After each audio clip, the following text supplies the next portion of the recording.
Hello বন্ধুরা, সবাই কেমন আছো? দেখো আমরা কিন্তু চলে যাচ্ছি বোলপুর। তো বোলপুরে যাওয়ার সময় এই ভিডিওটা করা হয়েছিল। এটা হচ্ছে ভেদিয়ার 32 খোপ।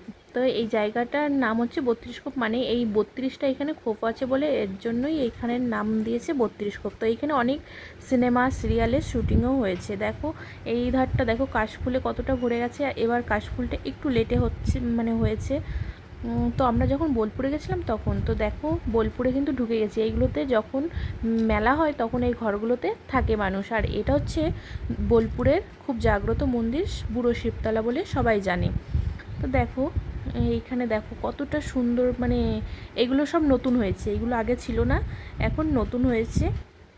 তো এই পাশে দেখো এই নতুন নতুন ঘরগুলোও সবই এইগুলো নতুন হয়েছে। আর এই গাছপালাগুলো দেখো, আগে কিন্তু অন্য সময় পৌষ মেলার সময় কিন্তু এগুলো একটু মানে শুকিয়ে যায় গাছপালাগুলো, আর এখন দেখো একটু কত সুন্দর। আর এই কলেজটা কিন্তু নতুন হয়েছে, বিশ্ব বাংলা বিশ্ববিদ্যালয়।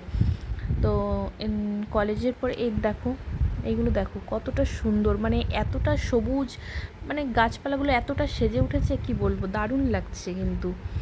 তো তারপরেই আমরা চলে এসেছি কিন্তু এ দেখো পৌষ মেলা হয় না, আর এইখানে কিন্তু সব মানে যারা এইখানে শান্তিনিকেতন বিশ্বভারতীর যে অনুষ্ঠানগুলো হয় সবই এইখানেই হয়।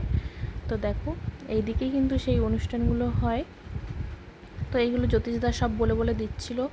আর এটা হচ্ছে সেই পৌষ মেলা হয়, সেই পৌষ মেলার মাঠটা কিন্তু এখন দেখে কিন্তু বোঝা যাচ্ছে না। আর এখন গাছের পাতাগুলো এত সুন্দর সবুজে, মানে এতটা সুন্দর হয়েছে কি বলবো। এই দেখো এই যে মাঠটা, তো মাঠটা দেখো দেখে কিন্তু এখন বোঝা যাচ্ছে যে এই মেলা হয়।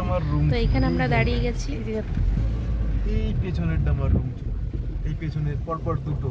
তারপরে আমি এই সাইডে চলে আসি, এই বাথরুমের এই পাশেরটা, এইটা রুম, এটাও রুম ছিল। এই জায়গায় আমরা ক্রিকেট খেলতাম, আমাকে ক্যান্টিন ছিল। আর এরকমই বাকি সব এরকমই ছিল ওয়েদার, মানে নিলাম তোমার। জ্যোতিষদা কিন্তু সব কিছু দেখো বলে দিচ্ছিল। তো এইখানে জ্যোতিষদা যেহেতু 6-7 বছর ছিল, তার জন্য সবটাই জানে। তো ওর নিজেরই জায়গা মনে হয় সেই রকমভাবেই। তো ও আর সোনুর বাবা চলে গেল রুমটা দেখতে। তারপরে আমরা চলে এসেছি রবীন্দ্রনাথ মিউজিয়ামে। তো রবীন্দ্রনাথ মিউজিয়ামের ভিতরে কিন্তু ফোন অ্যালাউ নেই, এটা সবাই জানো। তো বাইরেই দেখো এখানে জুতো রেখে যেতে হবে, খালি পায়ে যেতে হবে ভিতরে। তো তারপরে আমরা বাইরে বেরিয়ে দেখো ওইখানে তো আর ভিডিও করা হয়নি। তারপর বাইরে বেরিয়ে এই যে আমার বেবি দৌড়াচ্ছে, ওর মিমি ছবি তুলছে, ও ছবি তুলবে।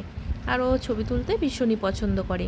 আর জায়গাটা এত সুন্দর, ছবি কেন তুলবে না, দারুণ জায়গা। তারপরে আমিও একটু সোনুর বাবাকে বললাম আমাকেও একটু ছবি তুলে দাও। তারপর আমিও বসে একটু ছবি তুলে নিলাম। তারপরেই এইভাবেই ঘুরতে থাকলাম। তারপরে সোনাঝুরি হাটে চলে যাব। তো ভালো লাগলে লাইক কমেন্ট করো।